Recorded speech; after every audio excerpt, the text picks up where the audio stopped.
Aksi nyata kurikulum merdeka, menyebarkan pemahaman mengapa kurikulum perlu berubah, oleh Jenny R.Y. Mauko SPD, SMA Negeri 6 Kota Kumbar. Hal yang dipelajari dalam topik kurikulum merdeka. Modul 1, kurikulum.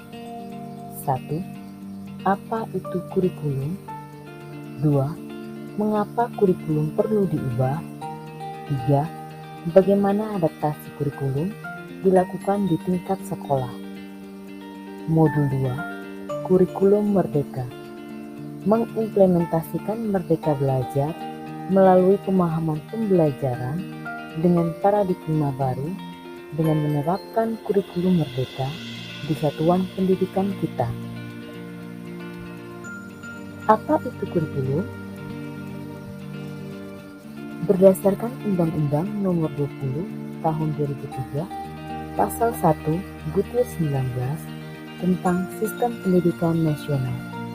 Kurikulum merupakan seperangkat rencana dan pengaturan mengenai tujuan, isi, dan bahan pelajaran, serta cara yang digunakan sebagai pedoman penyelenggaraan kegiatan pembelajaran untuk mencapai tujuan pendidikan tertentu.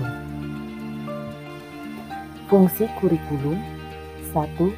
Alat untuk mencapai tujuan pendidikan nasional. 2. Pedoman bagi guru dan murid agar terlaksana proses belajar mengajar dengan baik untuk mencapai tujuan pendidikan nasional.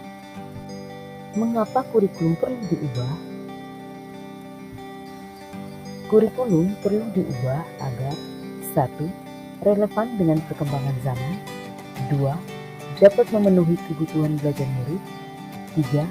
Dapat menyiapkan generasi cemerlang di masa depan. Kurikulum yang baik adalah kurikulum yang sesuai dengan zamannya dan terus dikembangkan atau diadaptasi sesuai dengan konteks dan karakteristik peserta didik demi membangun kompetensi sesuai dengan kebutuhan mereka kini dan masa depan. Kurikulum harus selalu berubah agar sesuai dengan perkembangan zaman. Apalagi masa sekarang ini, ilmu pengetahuan dan teknologi informasi telah berkembang dan pembelajaran akan membosankan tanpa adanya perubahan. Tugas kita untuk menyiapkan para peserta didik menghadapi zaman yang baru, zaman yang sama sekali berbeda dengan zaman kita dulu. Mengapa kurikulum perlu diadaptasi?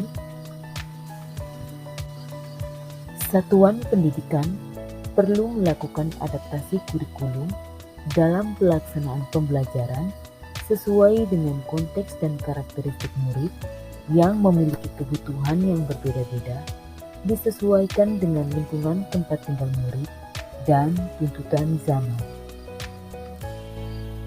Menurut Ki Hajar Dewantara, maksud pendidikan adalah menuntun segala kekuatan yang ada pada anak-anak agar mereka dapat mencapai keselamatan dan kebahagiaan yang setinggi-tingginya, baik sebagai manusia maupun anggota masyarakat. Untuk menuntun kodrat murid, kurikulum yang digunakan harus menyesuaikan kebutuhan murid dan karakteristik lingkungan belajar murid, serta perlunya peran sekolah, keluarga, dan masyarakat dalam mewujudkan kurikulum yang berpihak pada murid yang dikenal dengan Tri Sentra Pendidikan. Sekian dan terima kasih. Salam dan bahagia, Guru Hebat Indonesia.